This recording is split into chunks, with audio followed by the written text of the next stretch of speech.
Hello everyone, how to towards back with another new video, and in this video I'm going to share with you how to download DuckDuckGo private web browser in your iPhone or Android. So this is really gonna short and easy tutorial for you. Just watch the video till the end, then you will learn how to do this.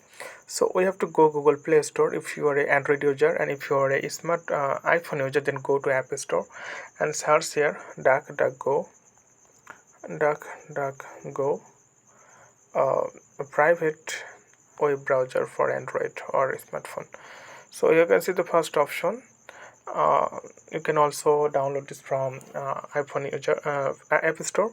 You can see it's really easy to use. Only 35 megabytes size of the app and 4.5 ratings out of 5, and 1 million plus write something about this app. It means reviews, and 10 million plus people already downloaded this app. And you can see it's really cool: privacy simplified, private search, website protection, email protection, app tracking protection, smart encryption, fire button.